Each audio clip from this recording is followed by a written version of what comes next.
Good evening, folks. It's Carl here. As always, on the screen, you should see my email address. If you're listening to the recording later and you've got any questions, always feel free to drop me an mail. Also, remember you need to be working on assignment 2 at the moment. And I have done a overview of the assignment 2. You'll find it in the recording section. So you're welcome to go have a look there and then see what you need to ask me. Just give me a moment.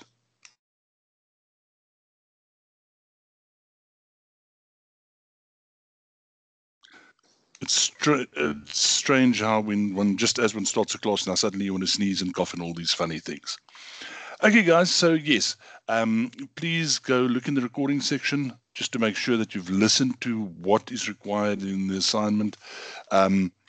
I set up those recordings and I try to give you guidance and point you in a direction simply so that you have got a framework to work in. Then it becomes a lot easier for you to be able to understand what you need to do. I don't do the assignment for you, but I'll try to point you in the right direction. If you are still a bit lost, please send me an email.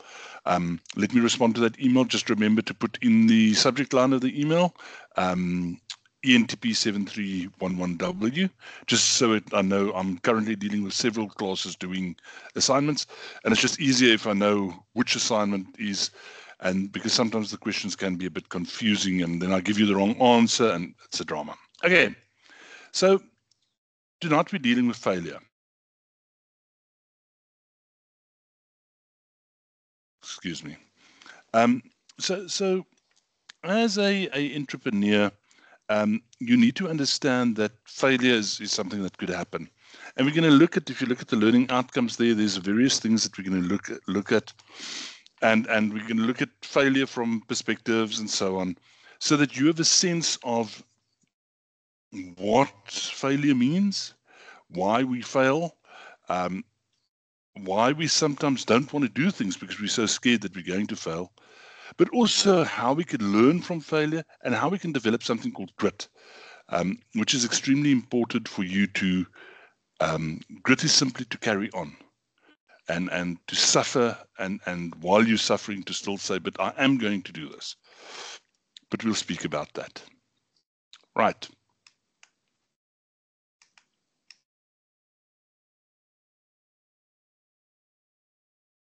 So failure is something that is part of entrepreneurship. Very few entrepreneurs have not failed. If you want to see what failure looks like, you just need to look at one of my favorite guys, Richard Branson. Go look at the amount of things that Branson has failed at. You would think that Branson has started, used to the Virgin, obviously Virgin is his company's name, and he's got all the Virgin gyms, he's got the Virgin Music, he's got the Virgin Airline, and blah, blah, blah, blah, blah. Virgin Cola is probably his most spectacular failure. He said he would destroy Coke and Pepsi, and within a month or two, he was off the map. He'd failed completely. So you must understand, even the great guys do fail. And it's a topic that we need to talk about, because that is where the termination takes place of the business. So it's missed its goals, it's failed to achieve whatever the investors' expectations were, and whoever the investors were. It could just be you, but it could also be many other people out there that have put money in, and basically the ventures can't continue to operate, and it results in bankruptcy or liquidation.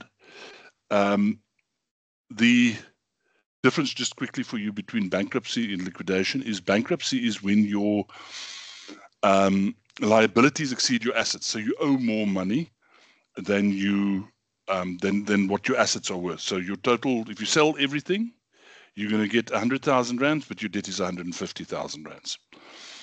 A liquidation is two things. Liquidation, sometimes, normally after bankruptcy liquidation takes place, but you have something called voluntary liquidation. So if you see, look, guys, this business is not going to work, you can say, I'm closing it down and I'm selling everything. I'm liquidating the assets. That means I'm taking the assets and taking my fixed assets and changing them into liquid assets, into money. And I'll then pay everybody, and then I'll walk away with what I walk away. And if there's still debt left, then it is actually a bankruptcy, and then you'll deal with that as well in due course. When we deal with failure as part of a course in entrepreneurship, we do this because if you accept that failure is going to be part of the journey, you will bounce back easier. And you'll learn lessons from it. And next time you'll feel more confident and you'll say, well, I've seen this happen, but I know at this point, if I do this and I go that direction, we're probably going to avoid the mistakes I made last time. But understand this. Not only is failure financially costly, because remember, you're putting a lot of money into that company, but it's emotionally painful. They use the word traumatic, and yes, it's even traumatic. And some authors even go as far as likening it to losing, to making it feel like you've ended a long-term relationship with somebody that you loved, like getting a divorce, or even losing a loved one, like a parent or something like that. And there's a whole lot of things that happen to you. It could make you feel guilty or ashamed, because you don't understand what went wrong, and you thought you were going to do well, and people around you are sort of looking at you and saying, hey, what happened? And that's something that people don't like. And one of the reasons that this happens is if you overspend on your own salary. So that makes it worse, because now you've got a lot of cash, you're throwing money around because the company starts off at looking good, and suddenly it doesn't work out. Now the shame, the embarrassment's even more.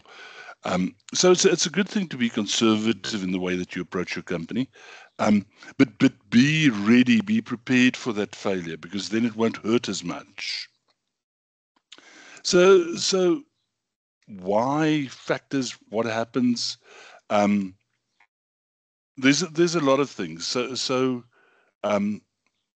lack of market need, lack of doing your homework properly. So lack at looking at what is it actually that's going on in the market. Poor marketing. You might have remember, you can have a great product.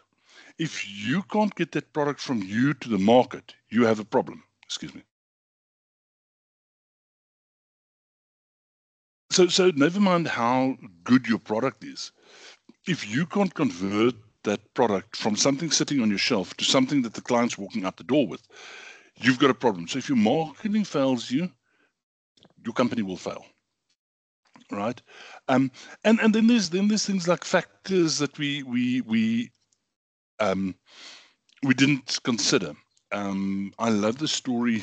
It was called Cactus, I believe, when cell phones were just starting to launch. A guy that I later worked for in Nigeria, in a different context, he decided that at the time in Nigeria, it was very difficult to get a cell phone account. You could buy airtime, so it was a little card, a scratch card. And we had them at one stage in South Africa. I'm not even sure if you still get them. It's like a little scratch card. You buy the scratch card, so you pay like 10 or 20 or 50 or 100 Rand, scratch off, you feed the number into the cell phone, and that gives you airtime to that value. And he decided, look, this is an opportunity. Cell phones are launching in Nigeria, and he's going to open a bunch of kiosks in all the busy centers and so on to sell these things. And he had a whole business plan. He got financing for it, everything. He spoke to the cell phone guys. They all said to him, a great idea. And he spent a lot of money on that. And it failed within 3 months. And the reason it failed was totally unforeseen. And this was that a lot of other people in Nigeria, people that were individual entrepreneurs, and Nigerian people are very entrepreneurial. went to the cell phone companies and they said, if I buy, say, a 10 naira or 50 naira ticket, but I buy 20 of them, are you going to give me a discount? And the cell phone companies said, yeah, we'll give you like 5% off. And they said, okay, and if I buy 500, will you give me 20% off? And the cell phone company said, yeah. And what ended up happening is that in every street corner, you had people standing with strips of these tickets, selling them into the car windows. So he had kiosks up in all the busy centers. But if I was driving along my car, I could stop and say, give me 100 naira, please. And I'll give you 100 naira and I've got it. And off I go. I don't have to walk anywhere. And nobody could foresee that happened. But that's how his company failed. So sometimes it's something completely unforeseen. But what we do like to see is pivot points. So that was an epic failure. That was just, it was gone. But if you see something happening and you can pivot, you can turn the business and just go slightly in a different direction, it's sometimes quite useful, and that's how you can have only a small failure, but through pivoting the business, you can have a success. So for example, in a town that I've got a close relationship to on the West Coast, Eiserfontein, there was a guy who had a pool shop. And he opened a pool shop down. Eiserfontein's at the coast. Some people have pools and so on, but there's not many people with pools. But he opened a pool shop selling chlorine and all the equipment and so on. Small shop. But it became clear to him very quickly that this won't work. And he pivoted. And what he did was, because it's a holiday town, people are not really interested in the chlorines and everything. They want their pools to be clean when they come over for the weekend or they come for a week or whatever. And with the atmosphere and the sea and everything, your pool doesn't stay clean. So he pivoted, and he initially worked from the shop, and not long after that he closed the shop, and he pivoted the business from selling chlorine and so on to servicing pools. So same industry. He was using the same wholesalers, but he was now buying the chemistry, the chemicals and so on that he needed, and he was administrating and making sure the pool's clean. And he later expanded that business to include a bit of garden services and so on. So if he had just sat in his shop and said, "Come on, guys, you need this stuff," people probably wouldn't have supported him enough. But he pivoted away from that and said, what they need is the chemicals, but they also need the service. So let me go to the service. Let me take my shop to them. And by pivoting, he was then able to save the business, because he made a directional change. So there's many pivots you can do, such as the product, the customer segment, your revenue model, the distribution channel, and these small failures, they sometimes talk about valleys, where the business takes a dip, but then you get out of the dip and the business goes a bit higher. If you can manage those events, then you can nullify the risk of big failures. You can, and you should expect this to happen. So you must expect these things to happen, and instead of saying, "Oh, the shop isn't working," embrace that failure and say, "But we're pivoting this away, and we're going to mitigate the risk of the whole shop going bankrupt by changing it, and we're going to change the direction that we're going in. We are going to look at our revenue model is going to change, because we're not selling things anymore. We're becoming a service, and we're going to ask people to subscribe for an annual. Our distribution channel is changing, because we're not selling out of the shop, we're taking the shop to them, and so on. So by doing those things, you can mitigate the risk of failure, and you can bring the failure under control and turn the failure into a success and get out of that valley and get the business to work again. Now, people have gone and they've created a failure spectrum, right? So it ranges from a total devastating failure down to exploratory experimentation. Now, that is from your book. I can't remember exactly what and I see I cut it badly. That this idea that Amy Edmondson from Harvard Business School put out is that failure runs through different levels. So in the textbook they give you that, and yes, I know you can't read this properly. They give you the name of it, and then they give you the various things. But we'll work through that quickly. So in terms from what this lady, Miss Edmondson, has said, is that failure runs from blameworthy. In other words, it's your fault. You did something wrong, therefore it's your fault. To praiseworthy, to say, wow, you saw this happening, you turned, you pivoted, and it's actually praiseworthy how you changed the business. The business that you had on paper, your business plan, was a failure. However, where you ended up is praiseworthy. Similar to, think about the chlorine shop guy. And these failure spectrums can have negative or positive outcomes, but to a certain extent, the spectrum gives you a sense of why the failure, and it gives you reasons for failure. So deviance, right? Deviance is a failure because of your ethical boundaries that you've crossed an ethical boundary. So, for example, your business is illegal. People that made a lot of money during COVID by selling cigarettes. It was illegal to sell cigarettes during COVID. And when COVID ended, your business failed. Why? Because you had an illegal business, and you either got caught by the police or the rules changed, and therefore your business crumbled. And then crossing an ethical boundary, saying to clients you have a product that can do certain things and yet the product can't do it. So you failing through an ethical transgression, a deviance that you've done. Inattention. So I'm not crazy about the explanation of this one, and I'll tell you. Inattention happens by delegating too much too soon without following up. Okay, so what happens in some businesses is that an entrepreneur doesn't pay enough attention to their business, and blaming it on delegation is I think wrong. So a business starts up.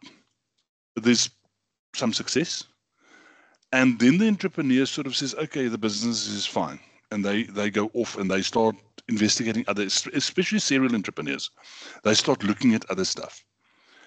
The direct opposite also happens, that the refusal to let go also happens, and it also leads to failure, where the business grows, but instead of the entrepreneur then appointing people to look after each section, they try to look after the whole section.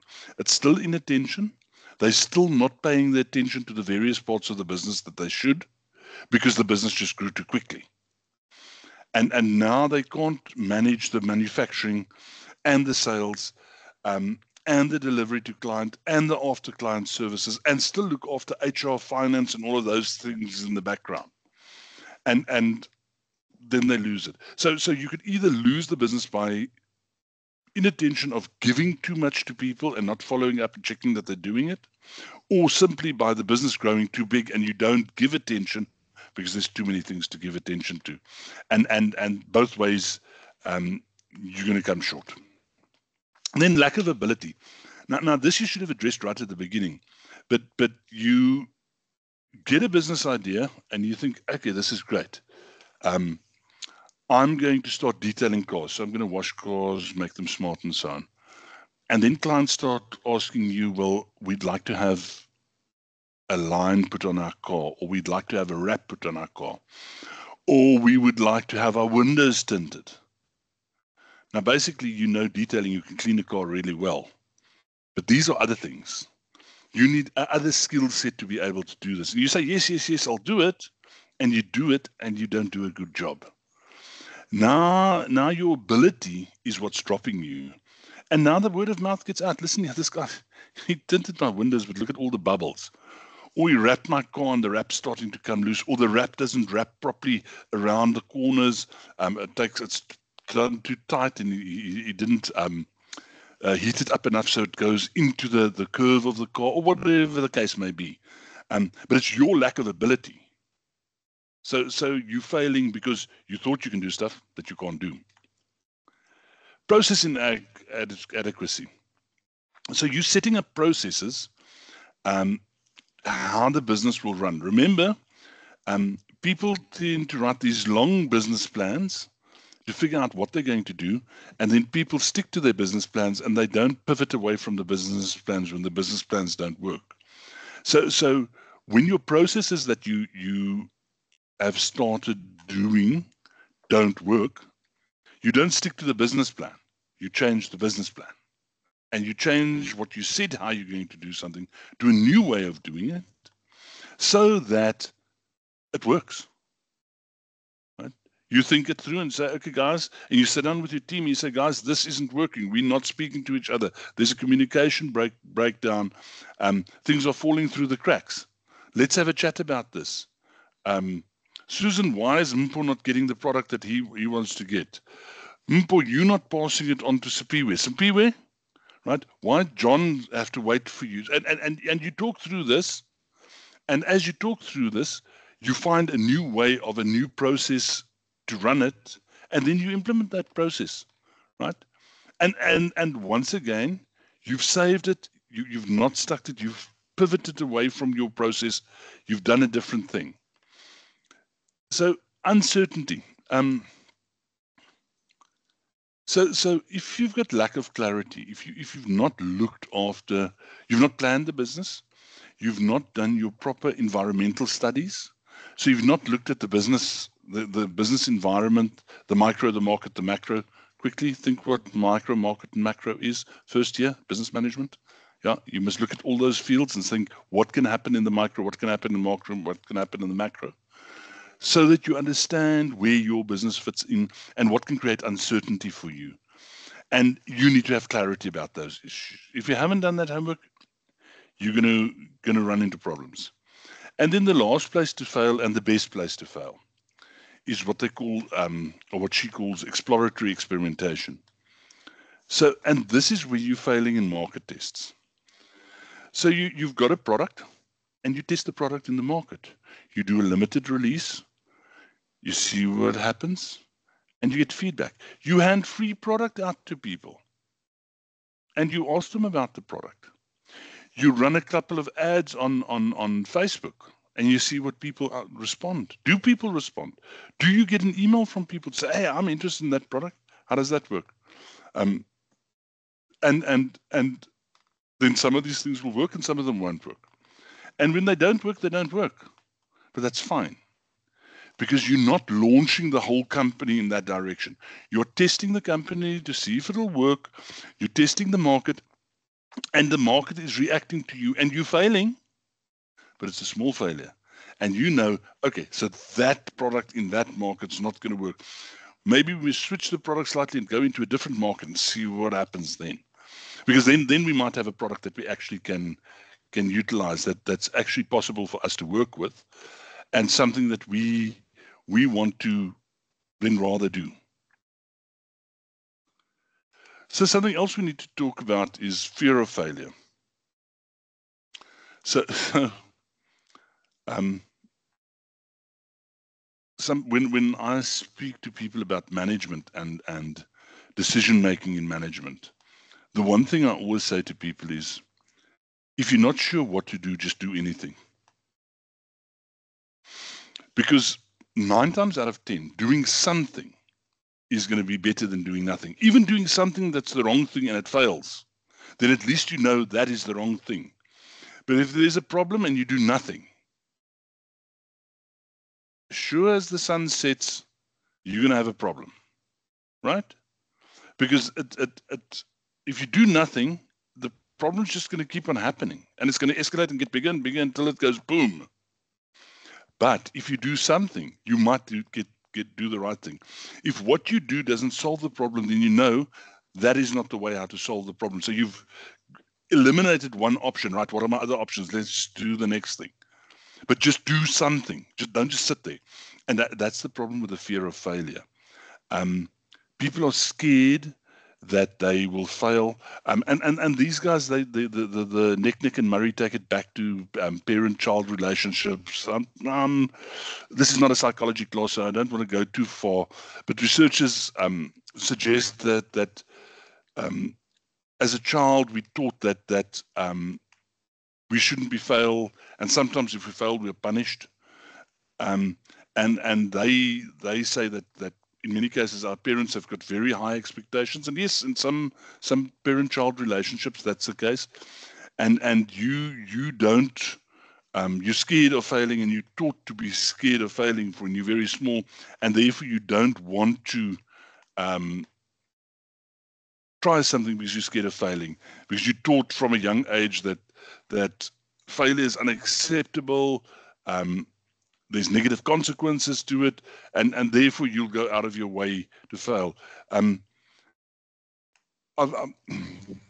I don't want to preach, but we've raised our daughter. We have only one daughter, and we've raised her to allow her to fail, and she's failed at a lot of things. She's a spectacular failure, and I'm very glad about that, because by failing she's learnt so many things, and she's learnt how to come back and say, well, okay, so that doesn't work, so let me try this.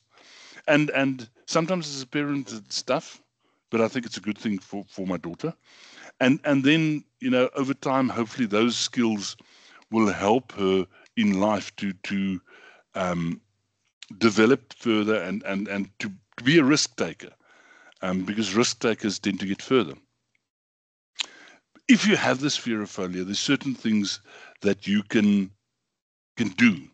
So the first is reframing your specific goals. So what you do, instead of sending yourself really big goals and saying, I want to see 100,000 people buy my product within the first year, you should say, I want to launch my product and I want to sell 10 products in the first month. Something small, something achievable, because now you're achieving your goals, so you're not failing. And then the next month you set a bigger goal, and you grow the goals over time. Then your personal feelings are sometimes get in the way, and you need to split the personal feelings from reality. What is happening in the business, and what is reality, and what are your personal fears and things that are keeping you back as a person. And separating this and say, listen, this is my personal issue, but this is not my business's issue. So I need to deal with it through my business and get my business to work in this manner. And then to embrace the fear. To say, okay, I'm scared of this. I'm scared this is going to fail, but I'm going to do it. I'm going to live the fear. I'm going to own the fear. And by doing that, you get used to fear, and fear is not a thing for you anymore. And then finally, speak to some role models. Find people that have done this before. Find people that have gone through tough times and speak to them and say, listen, how did you deal with, how do you cope with this? It seems very difficult to cope. I'm so scared I'm going to do something wrong. And they'll give you the mechanisms that they've used in their own lives to help them to cope with this fear of failure, this thing that so that they share with you what they've done, right? And it's not a localized thing. There's a national, international, right? There's a thing called GEM, and now for the life of me, I can't remember exactly what GEM stands for. Global Entrepreneurship Monitor. So the Global Entrepreneurship Monitor, GEM, releases reports regarding fear as one of the things that they look at. And if you look across Africa, for instance, the lowest amount of fear is in Angola.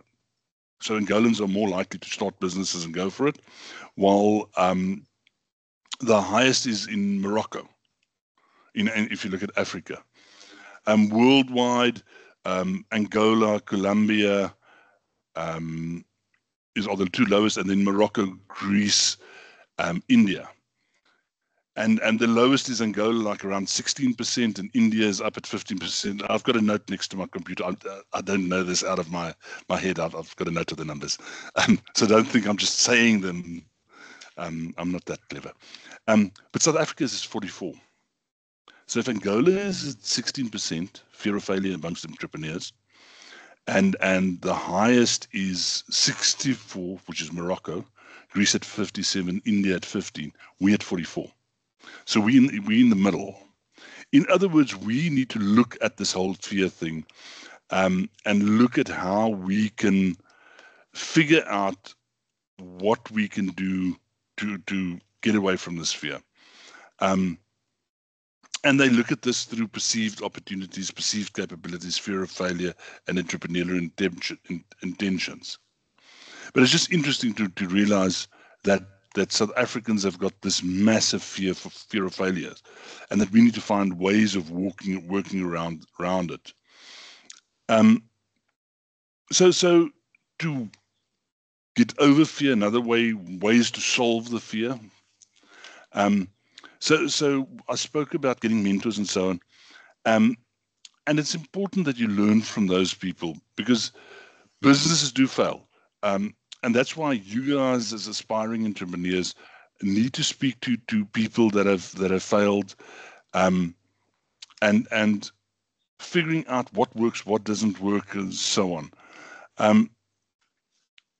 And one way of dealing with this is seeing failure as an intentional iteration. Now, iterations is when you implement something and you let it run and see how it works, you fix it, you go in for another cycle. So iterations are cycles, right? You test something, it doesn't work, you take it apart, fix it, put it back, test it again. Okay, now this part's working, but now we fix another part, and you keep doing iterations. You keep changing little parts until the whole thing works. And failure you should see as iterations of an idea. And you need to see them as intentional iterations. I'm trying something, so I'm seeing this is not working. I'm changing this because this is not working, and I'm making an intentional change to see if it will work now. That whole idea of pivoting comes back. And when we make a failure, we prototype, we test, we analyze, we refine, and when we make a failure, we must see them as good failures. They talk about intelligent failures, but we must see them as these good failures, because these failures provide us new information, right? And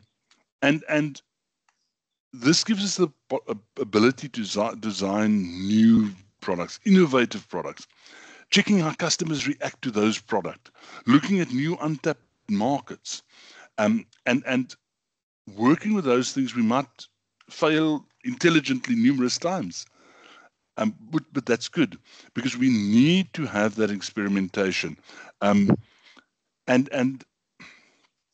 if you can fail quickly.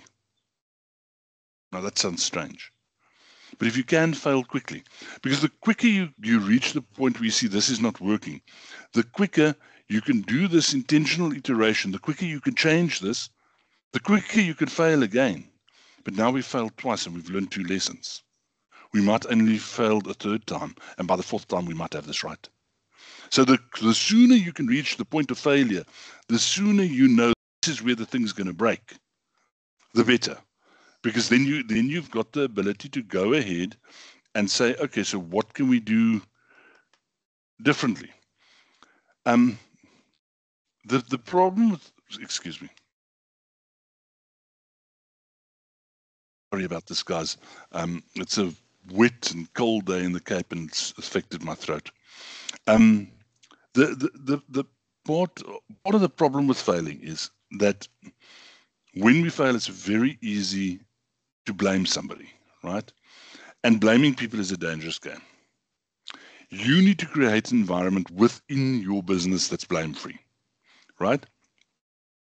If you've got a blaming culture, it's not a healthy thing. Because for your business itself, you won't then learn from failure. People will be scared to fail. People will not try. They won't experiment. They will just carry on while the failure is happening, and they will keep on failing and push the failure further and further into failure because they don't want to admit something's wrong, right? So you must be prepared to share your failures, to accept it and learn from it, and then recover from that failure. Your employees need to know if they make a mistake, it's not going to be a problem, right? I've got a team of 6 people, 7 people, whatever it is, that work for me.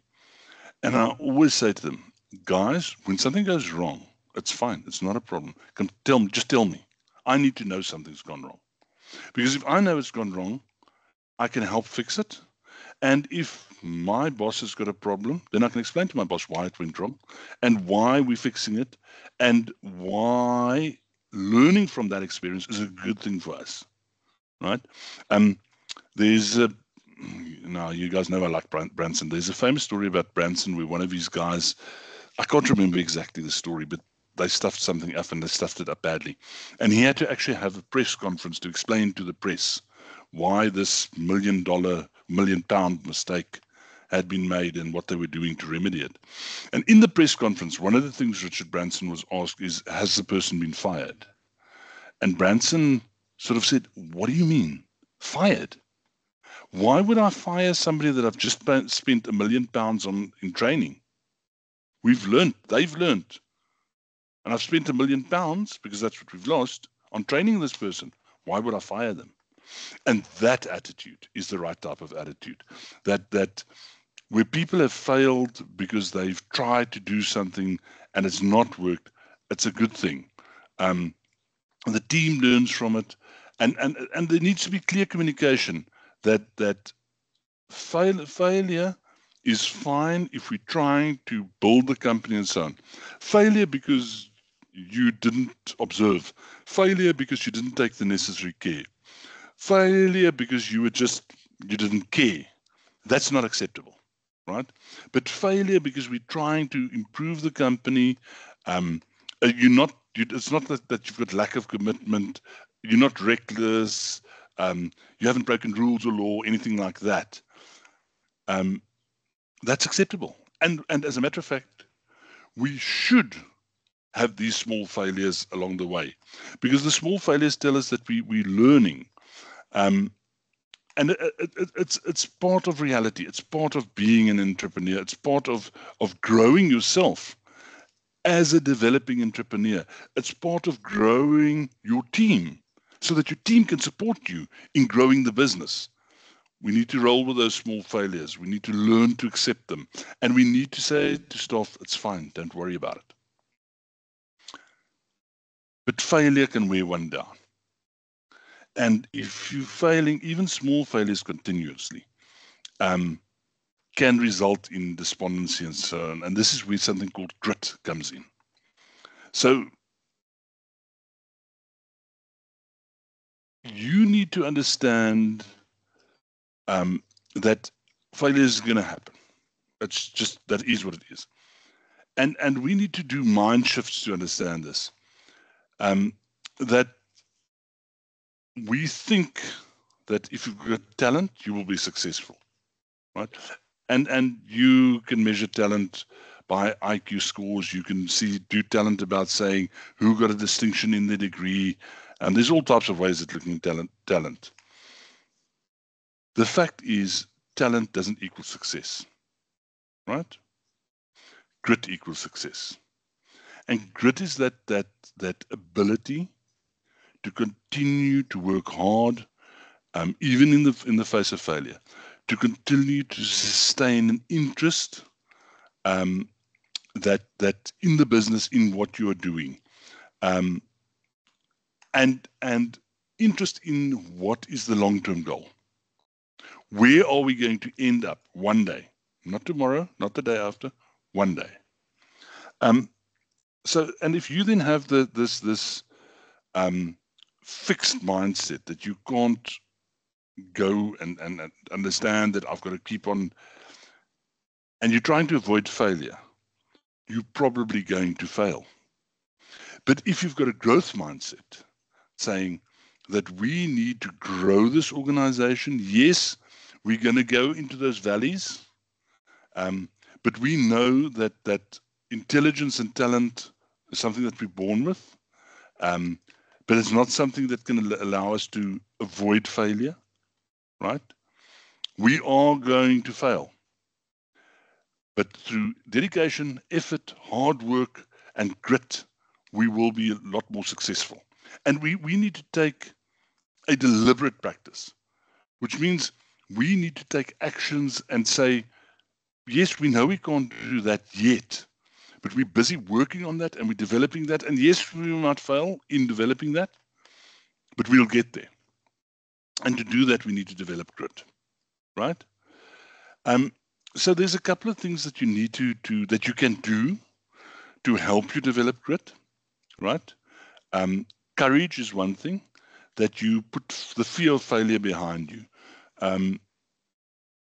You shouldn't be afraid to fail. You should simply say, we're moving forward. Conscientiousness, you need to keep on working, even when you have talents. And working hard in the face of those challenges towards the achievement of those long-term goals. Perseverance, you committed to those goals. So it's not just that you're working towards them. You committed to them, and you're using purposeful, deliberate actions to achieve those goals. You're striving to those goals, and every time that you do something, you're doing it because it's taking you closer to those goals. And resilience is something that you need to have, and resilience and grit are close to each other, but resilience is the ability to recover from failure and overcome those obstacles. It's that strength that you have to fight against the failure, and when you have failed, to get up and keep going, and to persevere. Well, grit is the big packet. It's all of these things together. And if you believe things will be right, okay, at the end, then you've almost there. And then excellence is the last one. Committing to activities that enhance your skills. Don't worry to get perfection, right? Just work towards improvement. So people try to get everything perfect, and perfect sits way up there, right? But improvement sits here. And if little bits of improvement all the time, you'll get way up there. But you can't go from here to there in one jump. And that's what the commitment to excellence means. It simply means just enhance the skills, improve a little bit, and keep doing that. And if you do those 5 things and you keep those 5 things in mind, then grit is the natural end product of that, right? And yeah, last thing I want to say is remove the stigma of failure. Don't think that failure is the end of everything. You have to fail to succeed. You can't just say everything is going to be beautiful and everything is always going to come up roses. No, roses have thorns, and thorns hurt. And you're going to feel that pain. But if by employing your grit and keeping on trying and pivoting when needed, you can make a success of your business. I want to thank you guys. I enjoyed the session. I hope you enjoy listening to this as much as I enjoyed presenting it. As always, please, ka.marie@varsitycollege.co.za if you want to drop me an email, or just rewind to the beginning of the video and you'll see it there. Until next time, guys. Cheers.